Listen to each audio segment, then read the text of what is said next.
Hello everyone. तो आज की वीडियो में हम डिस्कस करेंगे कंस्ट्रक्टर्स एंड डिस्ट्रक्टर्स। बहुत इंपॉर्टेंट टॉपिक है और बहुत इजी भी है। तो लेट्स गेट स्टार्टेड। तो पहले ना सबसे पहले एक बैकग्राउंड सा ले लेते हैं कि कंस्ट्रक्टर और डिस्ट्रक्टर की ज़रूरत क्या पड़ी, and then we'll study more कि ये होते क्या हैं। ठीक है। तो we stated earlier that one of the aims of C++ is to create user-defined data types such as class that behave in similar way to the built-in data types।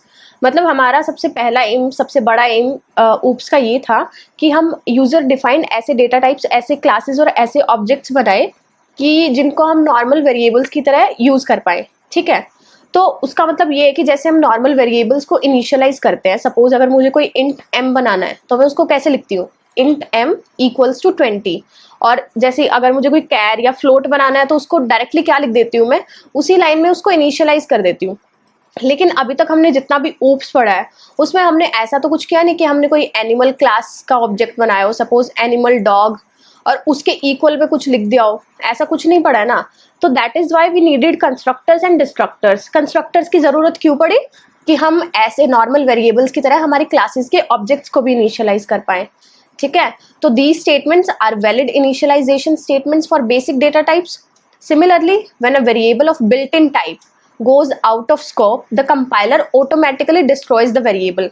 जैसे suppose करो मैंने फोर लूप के अंदर ही कोई अपना integer variable बनाया, तो जैसे ही फोर लूप के बाहर आती हूँ तो उसकी स्कोप खत्म हो जाती है।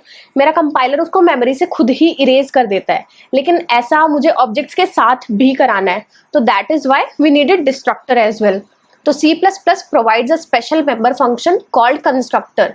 एक स्पेशल मेंबर फंक्शन है कंस्ट्रक्टर, क्लास के अंदर ही ये मेंबर फंक्शन बनता है, which enables an object to initialize itself when it is created। This is known as automatic initialization of objects, कि ऑटोमेटिकली जब भी कोई भी ऑब्जेक्ट बने वो इनिशियलाइज हो जाए, तो इसको ऑटोमेटिक इनिशियलाइजेशन बोलते हैं। और ये एक मेंबर फंक्शन ही होता है हमारी क्लास के अंदर। It also provides another member function called destructor, जो क्या करता है, destroys the objects when they are no longer required. तो इन दोनों का बैकग्राउंड चेक हमें आ गया है कि हमें हमारे ऑब्जेक्ट्स और क्लासेस को ऐसे ही बिहेव कराना है जैसे हमारे नॉर्मल डेटा टाइप्स बिहेव करते हैं। तो that is why we needed constructors and destructors. Constructors किस लिए, जैसे मैं इसको इनिशियलाइज कर पा रही हूँ, मेरे ऑब्जेक्ट्स को भी इनिशियलाइज कर पाऊँ। और जैसे मेरा ये स्कोप से बाहर चला जाता है, मेरा कंपाइलर अपने आप भूल जाता है, उसी तरीके से जब मेरा कोई ऑब्जेक्ट जिसको मैंने डायनामिकली या स्टेटिकली जैसे भी एलोकेट किया हो वो भी मेरा डिस्ट्रॉय हो जाए, उससे भी मेमोरी डी एलोकेट हो जाए। So that is why we needed constructors and destructors. Now what is constructor. अब कंस्ट्रक्टर को हम डेप्थ में पढ़ते हैं, कैसे इसको यूज करना है, कैसे हम बनाते हैं हमारे प्रोग्राम में, और कैसे ये काम करता है। A constructor is a special member function whose task is to initialize the objects of the class। ये एक स्पेशल मेंबर फंक्शन है। स्पेशल क्यों है, क्योंकि इसका जो नाम होता है कंस्ट्रक्टर का, it is same as the class name. जो मेरी क्लास का नाम है वही मेरे कंस्ट्रक्टर का नाम होता है। That is why it is special member function. The constructor is invoked whenever an object of its associated class is created। एक कंस्ट्रक्टर कब इन्वोक होता है, जब भी उस क्लास का कोई भी ऑब्जेक्ट बनता है लाइफ में फर्स्ट टाइम। ठीक है। It is called constructor because it constructs the values of the data members of the class। जो जो चीज़ें हम उस कंस्ट्रक्टर में चेंज करा रहे होंगे या जो जो डेटा एंट्रीज हम फिल करा रहे होंगे, तो उन सबको बिल्ड करता है, कंस्ट्रक्ट करता है। दैट इज वाई इसका नाम कंस्ट्रक्टर है। A constructor that accepts no parameter is called default constructor. कई तरीके के कंस्ट्रक्टर्स होते हैं, हम सभी को डेप्थ में पढ़ेंगे। The default constructor for class animal is animal. इसको हम एग्जाम्पल से अभी डिस्कस करते हैं कि ये कैसे काम कर रहा है। ठीक है। तो मेरे पास ये प्रोग्राम है, अभी मैंने क्या किया है, सिर्फ एनिमल क्लास बनाई है। इसको मैंने कोई भी ट्रेट्स या कोई प्रॉपर्टीज अभी दी नहीं है इस एनिमल को, ना इसके पास कोई फीचर है, ना कोई मतलब इसका डेटा मेंबर है, ना कोई मेंबर फंक्शन है। तो मैंने यहाँ पे आके अपना एनिमल डॉग बनाया। ठीक है। तो डिफॉल्ट कंस्ट्रक्टर इनहेरेंटली प्रेजेंट होता है मेरे कंपाइलर के पास। जैसे कि अगर मैं इस कंपाइलर को रन करूं, मतलब इसके पास कोई ना तो डेटा मेंबर है ना मेंबर फंक्शन है, अगर मैं इस प्रोग्राम को रन करूं तो कोई भी एरर नहीं आएगी, सक्सेसफुली कंपाइल हो जाएगा। सी, मेरा ये वाला जो प्रोग्राम है वो सक्सेसफुली कंपाइल हो गया है, लेकिन मैंने यहाँ पे एक फंक्शन लिख रखा है, इसको अभी डेप्थ में देखते हैं क्या कर रहा है। पहले मैं रन करके देखती हूँ। मैंने यहाँ पे क्या किया है, सिर्फ एक एनिमल क्लास का डॉग ऑब्जेक्ट बनाया है, उसमें उसके अलावा मैंने कोई चेंज नहीं किया। मैंने मेन में जाके कोई फंक्शन वगैरह कुछ कॉल नहीं किया है। ठीक है। तो मैं अगर अभी मैंने प्रोग्राम को रन किया तो मेरी स्क्रीन पे क्या आ गया, the default constructor of the animal class is called, the default constructor of the animal class is called, जो कि इस फंक्शन में लिखा हुआ है। अगर मैं यहाँ पे ध्यान से देखूँ तो यहाँ पे क्या है, एनिमल जो मेरी क्लास का नाम था वही इस फंक्शन का नाम है, और इस फंक्शन के पास ना कोई रिटर्न टाइप है, ना इसको कोई पैरामीटर्स पास हो रहे, कुछ भी नहीं हो रहे, ना मैं इसको कॉल करा रही हूँ, लेकिन फिर भी मेरी स्क्रीन पे प्रिंट हो रहा है। क्यों हो रहा है? क्योंकि ये जो है डिफॉल्ट कंस्ट्रक्टर है। डिफॉल्ट कंस्ट्रक्टर कैसे पहचाना मेरे कंपाइलर ने? क्योंकि इसका नाम क्लास नेम जैसा ही है, ना इसके पास कोई रिटर्न टाइप है। तो जब भी कोई भी मेरा ऑब्जेक्ट बनेगा इस क्लास का तो ये खुद ही कॉल हो जाएगा। अगर मैं ये नहीं लिखती हूँ तो मेरे कंपाइलर को पता होता है कि हाँ ऐसा कोई कंस्ट्रक्टर है, मेरी स्क्रीन पे कुछ प्रिंट नहीं होगा लेकिन वो बाय डिफॉल्ट कॉल हो जाएगा। जैसे जब ये एनिमल वाली चीज़, ये जो कंस्ट्रक्टर है जब कमेंटेड था तब भी मेरा प्रोग्राम कंपाइल हो गया था सक्सेसफुली। अब जब मैंने उसको हटा के, अगर मैं इस चीज़ को हटा के यहाँ कुछ और भी लिखूंगी, सपोज मैं इसको हटा के यहाँ पे XYZ लिख देती हूँ, तो मेरी स्क्रीन पे XYZ प्रिंट हो जाएगा। That is up to me, मुझे कंस्ट्रक्टर में कॉल क्या कराना है। मैं बस देखना चाह रही हूँ कि हाँ जब मेरा ये ऑब्जेक्ट बना तो या ये वाला जो कंस्ट्रक्टर है ये कॉल हुआ था, ठीक है। तो डिफॉल्ट कंस्ट्रक्टर ये होता है, अगर हम इसको नहीं भी लिखते हमारे प्रोग्राम में तो भी ये कॉल खुद हो जाता है, हमारे कंपाइलर को पता होता है। लेकिन ये सिर्फ तभी कॉल होता है जब कोई और कंस्ट्रक्टर्स ना प्रेजेंट हो, और जो अभी हम पढ़ेंगे पैरामीटराइज्ड, कॉपी कंस्ट्रक्टर्स, ये सब अभी हम पढ़ रहे हैं, ठीक है। I guess this is clear कि डिफॉल्ट कंस्ट्रक्टर क्या काम करता है। उसका नाम, फंक्शन का नाम बिल्कुल सेम रहता है क्लास नेम से, और इसका कोई भी रिटर्न टाइप नहीं होता है, कोई भी, ना वॉइड, इंट, कैर, कुछ भी नहीं। और डिफॉल्ट कंस्ट्रक्टर को कोई आर्ग्यूमेंट्स भी पास नहीं होते हैं, ठीक है। नाउ मूविंग अहेड, अभी जो हम चीज़ें पीछे पढ़ के आए हैं उनको थोड़ा यहाँ पे देखते हैं कि कैसे लिख रखा है। If no such constructor is defined then the compiler supplies a default constructor. अगर मैंने ये एनिमल कंस्ट्रक्टर नहीं बना रखा था तो मेरे कंपाइलर ने बाय डिफॉल्ट एक खुद का कंस्ट्रक्टर बना लिया था। Therefore a statement such as, मैंने क्या बनाया, एनिमल क्लास का डॉग ऑब्जेक्ट बनाया, invokes the default constructor of the compiler to create the object dog. अब इसके कुछ कैरेक्टरिस्टिक्स होते हैं, वो भी देख लेते हैं। The constructor function have some special characteristics. They should always be declared in the public section. Public section में क्यों? क्योंकि हमारे जो ऑब्जेक्ट्स हैं वो क्लास से बाहर आके बन रहे हैं, और जब भी मेरा ऑब्जेक्ट बन रहा है तो मेरा जो कंस्ट्रक्टर है वो कॉल हो रहा है। अब क्लास से बाहर किसी चीज़ को कॉल कर रहे हैं तो एटलीस्ट पब्लिक में होनी चाहिए कि अगर हम उसको क्लास के बाहर से एक्सेस करना चाह रहे हैं। सो दैट इज़ वाई हमारा कंस्ट्रक्टर हमेशा पब्लिक सेक्शन में होना चाहिए। They are invoked automatically. मैंने कोई एनिमल फंक्शन कॉल नहीं किया था, मैंने सिर्फ एक ऑब्जेक्ट बनाया था, वो जो फंक्शन है मेरा ऑटोमेटिकली कॉल हो गया था when the object was created. They do not have return types, not even void, and therefore they can not return values. इनमें वैल्यूज रिटर्न नहीं कर सकते हम। स्टेटमेंट्स अगर हमें कुछ प्रिंट करानी है हम वो करा सकते हैं, तो इनका कोई रिटर्न टाइप नहीं होता है, और इनका नेम बिल्कुल सेम रहता है क्लास नेम से। Like other C++ functions, they can have default arguments. इनमें हम default arguments पास कर सकते हैं, like other C++ functions जैसे behave करते हैं। अब हमारे constructors का अगला टाइप आता है, that is parameterized constructors. Parameterized constructors पहले देखते हैं कि इनसे हमारा मतलब क्या है। Constructors can also take parameters just like regular functions which can be useful for setting initial values. जैसे इसका एक बैकग्राउंड एग्जांपल ले लेते हैं। हम क्या करते थे, int a equals to 4 ऐसे हम पास कर देते थे। अब सपोज करो मुझे ऐसे ही कोई ऑब्जेक्ट बनाना है और उसको साथ में वैल्यू भी पास करनी है कि जब भी ये ऑब्जेक्ट बने उसको ये वैल्यूज मिल जाए, तो वो काम मेरा कौन करता है? वो काम मेरा करते हैं parameterized constructors. So constructors can take parameters, जैसे रेगुलर फंक्शंस को हम पास करते हैं जिससे हमारी वैल्यूज सेट हो जाती है। The constructors that can take arguments, उनको हम बोलते हैं पैरामीटराइज्ड कंस्ट्रक्टर्स। तो जैसे अगर मैंने अपने प्रोग्राम में पैरामीटराइज्ड कंस्ट्रक्टर खुद से बना दिया तो जो कंपाइलर का जो डिफॉल्ट कंस्ट्रक्टर खुद का था वो खत्म हो जाता है, ठीक है। तो when a constructor has been parameterized the object declaration statement such as, यहाँ पे एनिमल डॉग, अगर मैं नॉर्मली ऐसे लिखूंगी दिस मे नॉट वर्क क्योंकि हमने एक एक्स्ट्रा पैरामीटराइज्ड कंस्ट्रक्टर बना दिया है। We must pass the initial values as arguments to the constructor function when an object is created.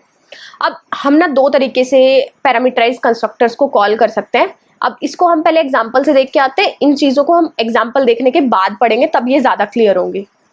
ये ना मेरा सेम एग्जाम्पल है। इस बार मैंने क्या किया है कि मेरी जो एनिमल क्लास थी उसमें मैंने इसको दो चीज़ें भी दे दी हैं कि आपके पास स्ट्रिंग ब्रीड भी है और एक स्ट्रिंग नेम भी है आपके पास, मतलब हर एनिमल की खुद की ब्रीड होगी और खुद का नेम भी होगा, ठीक है। तो अब क्या है, मैंने यहाँ पे कुछ कुछ लिख रखा है, ये सारे क्या है, पैरामीटराइज्ड कंस्ट्रक्टर्स हैं। हमने कैसे आइडेंटिफाई किया कि ये पैरामीटराइज्ड कंस्ट्रक्टर है? जो कंस्ट्रक्टर होता है उसका नाम क्लास नेम जैसा ही होता है और कोई रिटर्न टाइप नहीं होता है, ठीक है। पैरामीटराइज्ड को हम कैसे डिस्टिंग्विश करते हैं, उसके अंदर ब्रैकेट में पैरामीटर्स या फिर आर्ग्यूमेंट्स पास होते हैं, ठीक है। तो यहाँ पे पहला कंस्ट्रक्टर क्या कह रहा है, इसमें हमने एक स्ट्रिंग एस पास की है इसको, तो एक पहले हमने इसमें प्रिंट करा दिया कि हमें पता लग जाए कि कौन सा कंस्ट्रक्टर कॉल हुआ है। तो पहली स्टेटमेंट प्रिंट करा दी कि ये पैरामीटराइज्ड कंस्ट्रक्टर 1 कॉल हुआ है और हमने क्या किया कि एस को असाइन कर दिया ब्रीड को, ठीक है। दूसरा कंस्ट्रक्टर क्या है, उसमें ये क्या किया, हमने दो स्ट्रिंग्स पास किए इसको एस और एन। इसमें हमने एक स्टेटमेंट प्रिंट करा दी कि ये वाला जो है कंस्ट्रक्टर 2 कॉल हुआ है, जब भी ये कॉल होगा तो ये वाली स्टेटमेंट प्रिंट हो जाएगी, तो हम डिस्टिंग्विश कर पाएंगे कि कौन सा कंस्ट्रक्टर कॉल हुआ है। एस ब्रीड में डाल दिया और एन को नेम में, ठीक है। अब हम मेन में आए। मेन में हमने क्या किया है, एनिमल क्लास का ऑब्जेक्ट बनाया है डॉग, ठीक है, जिसकी ब्रैकेट में मैंने ये स्ट्रिंग पास की जर्मन शेफर्ड, सिंगल स्ट्रिंग है। तो जब हमने फंक्शन ओवरलोडिंग पढ़ी थी, सेम नाम का फंक्शन हो तो वो क्या मैच करता है, number and type of arguments. तो यहाँ पे सिंगल आर्ग्यूमेंट है, तो ये कौन से फंक्शन से मैच होगा, फर्स्ट वाले फंक्शन से। अब अगला जो है एनिमल मैंने बनाया है वो डॉग 1 है। इसमें क्या हो रहा है कि यहाँ पे दो आर्ग्यूमेंट्स पास हुए हैं, बुलडॉग एंड XYZ। तो इसके लिए कौन सा कंस्ट्रक्टर कॉल होगा, ये कॉल होगा। क्यों कॉल होगा, क्योंकि यहाँ पे मैंने ऑब्जेक्ट बनाया है और जब भी ऑब्जेक्ट बनता है तो एक कंस्ट्रक्टर कॉल होता है, ठीक है। अगर मैंने ये नहीं बनाए होते, सपोज मैं इन दोनों को कमेंट आउट कर देती हूँ, लेट्स सी दिस। तो जैसे ही मैंने इनको कमेंट आउट किया, मेरे प्रोग्राम में रेड लाइंस आ गए हैं। रेड लाइंस में अगर मैं क्लिक करके देखूं, व्हाट आर दे शोइंग, कि no instance of constructor animal matches the argument list, कि हमारे पास कोई ऐसा कंस्ट्रक्टर है ही नहीं जो इस आर्ग्यूमेंट लिस्ट को मैच कर रहा हो, तो हमें खुद से बनाना पड़ेगा, ठीक है। So this is compile time error, क्योंकि हमारे कंपाइलर ने बिना एग्जीक्यूशन के पहले ही बता दिया कि हाँ आपके प्रोग्राम में एरर है, आप ब्रैकेट में कुछ चीजें पास करना चाह रहे हो लेकिन आपने ऐसा कोई कंस्ट्रक्टर खुद से बना ही नहीं रखा है, ठीक है। तो मैं इनको वापस से कमेंट से हटा देती हूँ, ओके।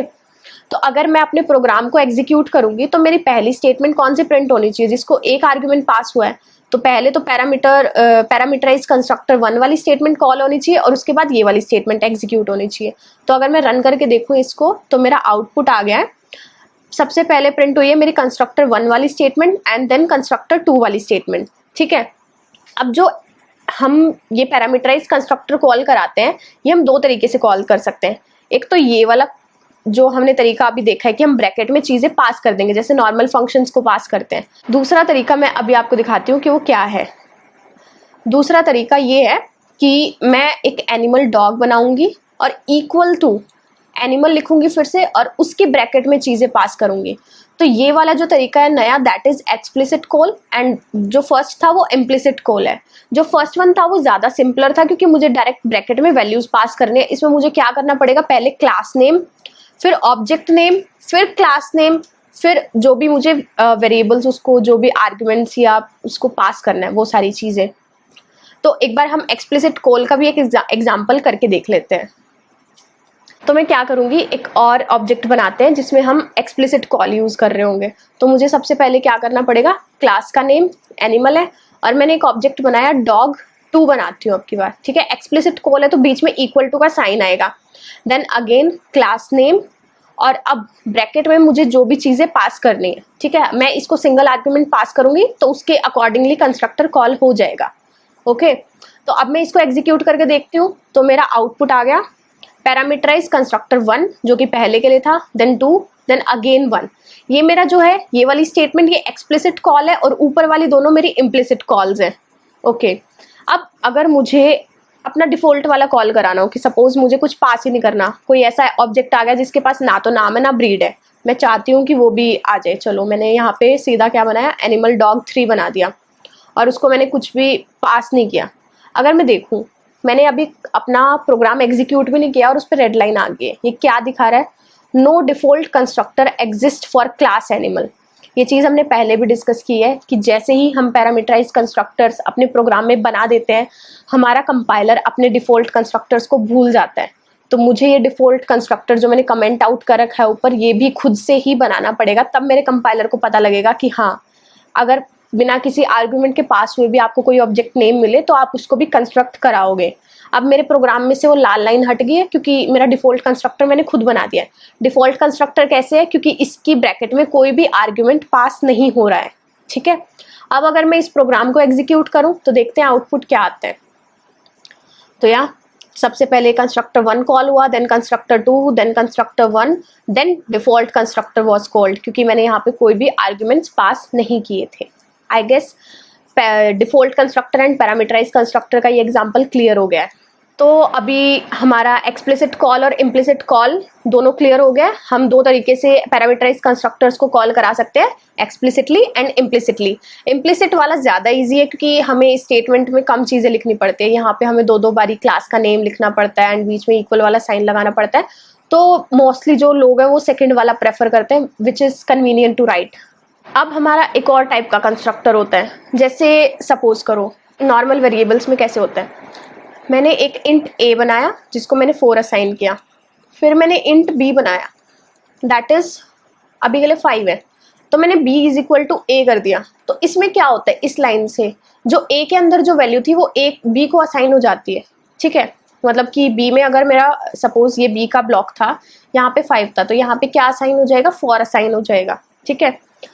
तो अब मैं चाहती हूँ मेरे ऑब्जेक्ट्स भी ऐसे बिहेव करें कि एक ऑब्जेक्ट को जो वैल्यूज मिली हुई है वो डायरेक्टली दूसरे ऑब्जेक्ट में कॉपी हो जाए।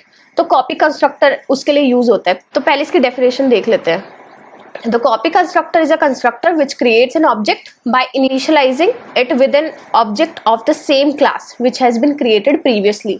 मतलब ये किससे इनिशियलाइज होगा कि जिसकी वैल्यूज हम कॉपी कराना चाहते हैं हमारे नए ऑब्जेक्ट में, जो कि जिसकी कॉपी करा रहे हैं वो ऑलरेडी हमने बना के रखा हुआ है, उसको ऑलरेडी वैल्यूज हमने दे रखी है, ठीक है।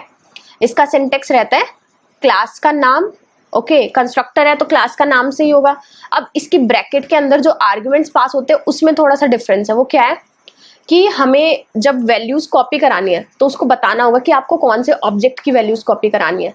तो सपोज मेरे को डॉग 1 की वैल्यूज कॉपी करानी है, जो भी जिसके थ्रू भी मैंने जो भी कॉपी कराया है, और किस क्लास का ऑब्जेक्ट है वो, एनिमल क्लास का ही ऑब्जेक्ट है। अब यहाँ पे दो चीजें एक्स्ट्रा और लिखी हुई है, कॉन्स्ट एंड। तो इनका क्या मतलब है, अब जैसे मैंने एक ऑब्जेक्ट को दूसरे ऑब्जेक्ट को पास किया है कि हाँ आप इसकी वैल्यूज खुद में कॉपी कर लो, ठीक है। तो मैंने बाय रेफरेंस पास कर दिया।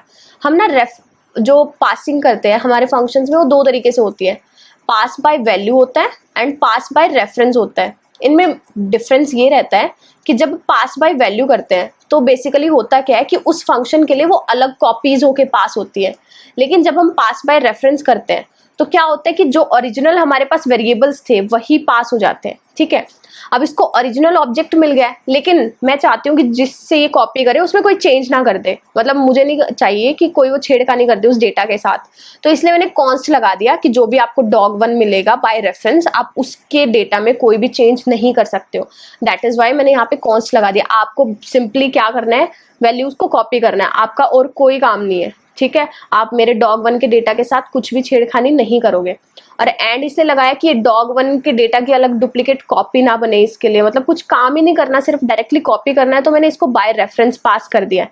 अब इसको ना एग्जांपल से देखते हैं कि ये काम कैसे करता है, ठीक है।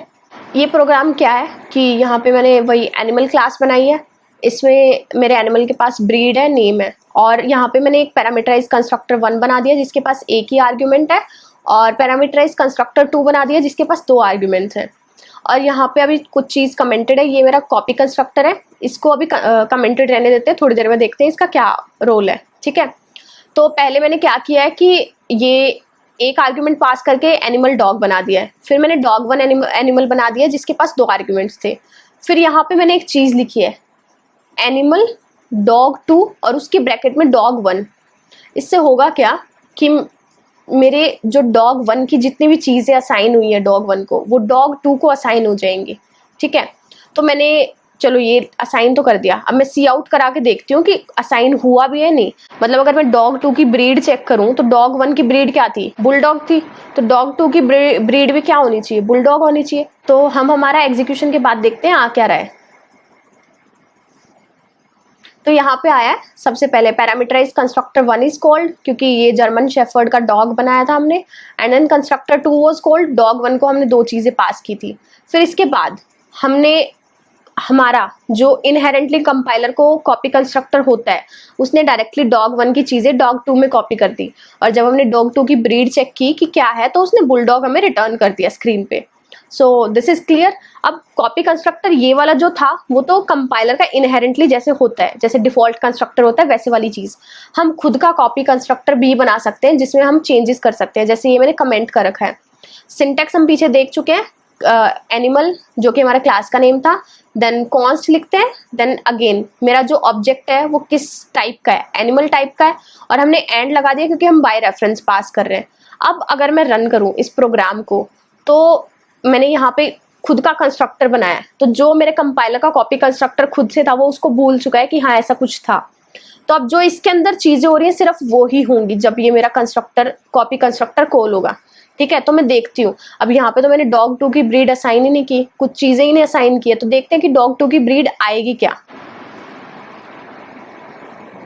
देखो सबसे पहले मेरा constructor 1 was called, then constructor 2 was called.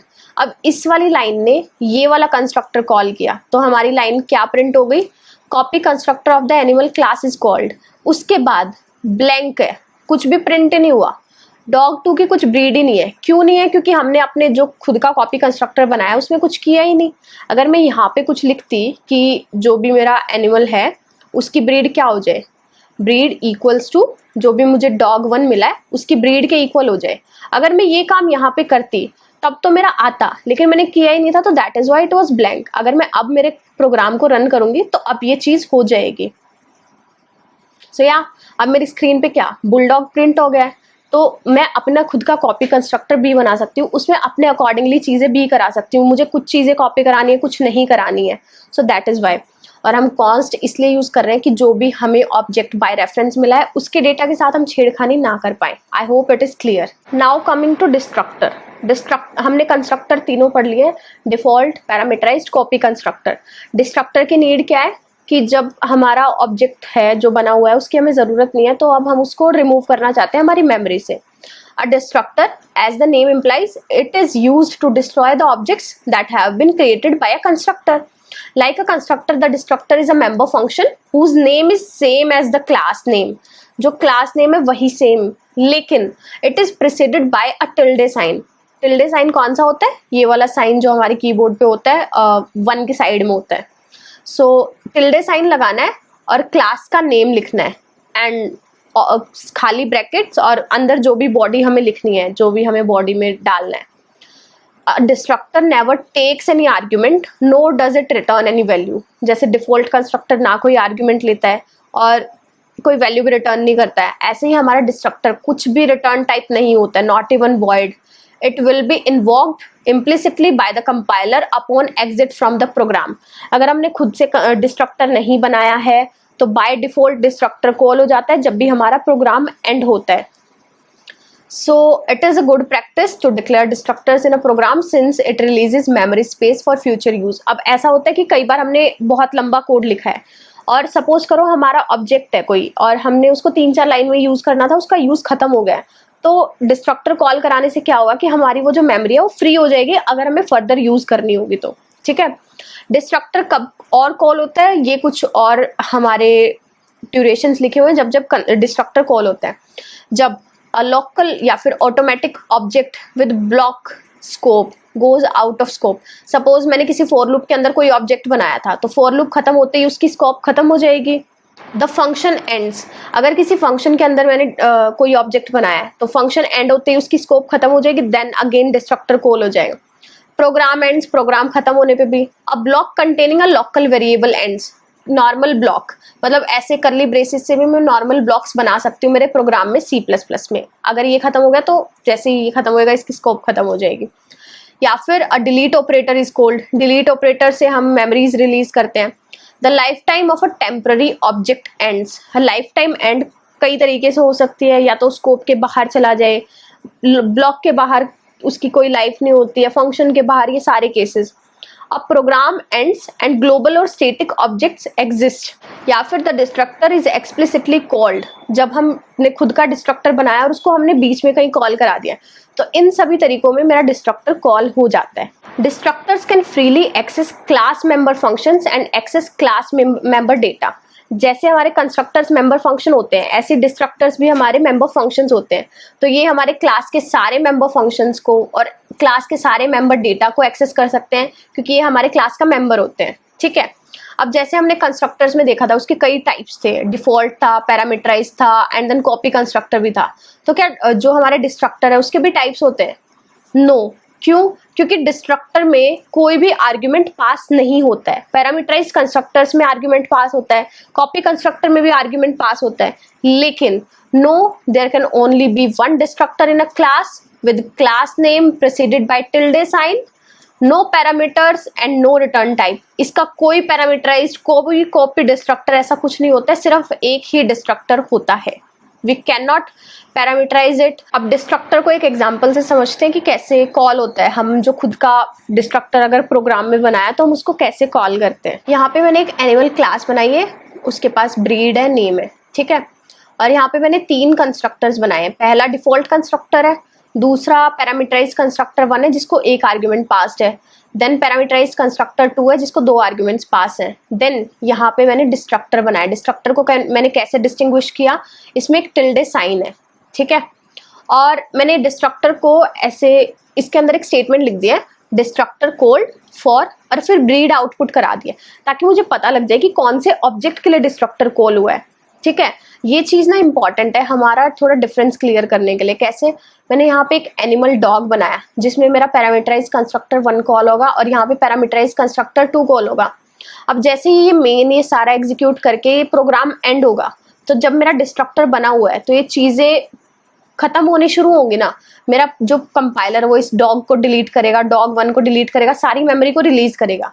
अब जब मैंने डिस्ट्रक्टर बना रखा है तो जब ये डिलीट हो रहे होंगे तो ये चीज़ कॉल होगी, ठीक है। तो जब ये कॉल होगी तो यहाँ पे मेरा आउटपुट में आएगा destructor called for which breed, मतलब जो भी ऑब्जेक्ट डिलीट हो रहा होगा उसकी ब्रीड भी स्क्रीन पे प्रिंट हो जाएगी, फिर सारी चीज़ें डिलीट हो जाएंगी। तो एक बार एग्जीक्यूट करके देखते हैं कि सबसे पहले मेरा कौन सा, जर्मन शेफर्ड बनेगा, देन बुलडॉग बनेगा।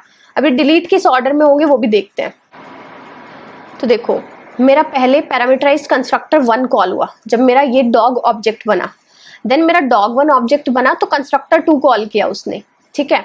अब जब सब कुछ हो गया तो मेरा प्रोग्राम एंड हो रहा था, तो तब सबके डिस्ट्रक्टर्स कॉल होंगे। तो डिस्ट्रक्टर पहले किसका कॉल होगा? ये हमेशा रिवर्स ऑर्डर में होता है। जो सबसे रिसेंट में जो ऑब्जेक्ट बनता है उसका डिस्ट्रक्टर सबसे पहले कॉल होता है। तो सबसे पहले किसका डिस्ट्रक्टर कॉल हुआ था? बुलडॉग का, and then destructor was called for German shepherd. तो डिस्ट्रक्टर हमेशा रिवर्स ऑर्डर में कॉल होते हैं, जो भी मोस्ट रिसेंट था वो। अगर मैं इसको कमेंट आउट भी कर दूं तब भी मेरा प्रोग्राम कंपाइल होगा, ठीक है। तो इसको एक बार रन करके देखते हैं। बस ये स्टेटमेंट्स प्रिंट नहीं होंगी क्योंकि मेरा जो कंपाइलर इस बार अपना इनबिल्ट जो उसके पास डिफॉल्ट डिस्ट्रक्टर है वो उसको खुद कॉल कर रहा होगा। जैसे मेरा डिफॉल्ट कंस्ट्रक्टर था और नॉर्मल कॉपी कंस्ट्रक्टर था, तो कुछ स्टेटमेंट्स प्रिंट नहीं होंगी बट चीज़ें डिलीट हो रही होंगी यहाँ पे भी, क्योंकि मैंने स्टेटिकली एलोकेट किया है चीज़ों को। तो यहाँ पे एग्जीक्यूट किया तो ये 2 स्टेटमेंट्स प्रिंट हो गई। I guess this is also clear कि डिस्ट्रक्टर्स हम कैसे यूज कर रहे हैं, क्यों यूज कर रहे हैं। Another very small and very important and yet very easy topic, this pointer. एक दिस पॉइंटर होता है हमारी C++ में जो कि बहुत ज़्यादा यूजफुल होता है। Every object in C++ has access to its own address through an important pointer called this pointer. The this pointer is an implicit parameter to all the functions. तो क्या होता है कि हर जिस भी ऑब्जेक्ट पे मैं काम कर रही हूँ उस ऑब्जेक्ट का सारा डेटा, उसका एड्रेस, उसका सब कुछ ना एक दिस पॉइंटर के अंदर होता है कि मैं दिस को यूज करके उस ऑब्जेक्ट की सारी चीजें एक्सेस कर सकती हूँ, ठीक है। The this pointer is implicit, मुझे उसको पास नहीं करना पड़ता कि दिस या फिर उसकी ब्रैकेट्स में पास करना है। ये अपने आप इम्प्लिसिटली दिस के पास उसका डेटा आ जाता है, ओके, जिस भी ऑब्जेक्ट पे मैं एट द मोमेंट काम कर रही हूँ। Therefore inside a member function this may be used to refer to invoking the object. अब इसको एग्जांपल से देखते हैं कि हम दिस को कैसे यूज कर सकते हैं। तो मैंने क्लास एनिमल बनाई है, स्ट्रिंग ब्रीड बनाई है, स्ट्रिंग नेम बनाया है और यहाँ पे मैंने कंस्ट्रक्टर बना दिया है, ठीक है। अब दिस का यूज कैसे है, मैंने एनिमल डॉग को जर्मन शेफर्ड पास किया। अब यहाँ पे एक स्ट्रिंग ब्रीड पास हुई, ये जो ब्रीड वेरिएबल है और ये जो ब्रीड यहाँ ब्रैकेट में पास हुआ है, ये दोनों अलग है। अभी इस ब्रीड को कुछ भी असाइन नहीं हुआ है और ये जो ब्रीड है ये जर्मन शेफर्ड है। मैं चाहती हूँ कि जो डॉग का जो ब्रीड है उसको एक जर्मन शेफर्ड असाइन हो जाए। तो बेसिकली मुझे क्या लिखना चाहिए, breed is equal to breed. मैं अभी ये दिस वाली चीज को हटा देती हूँ, फिर देखते हैं क्या। तो मुझे क्या लिखना चाहिए, breed is equal to breed.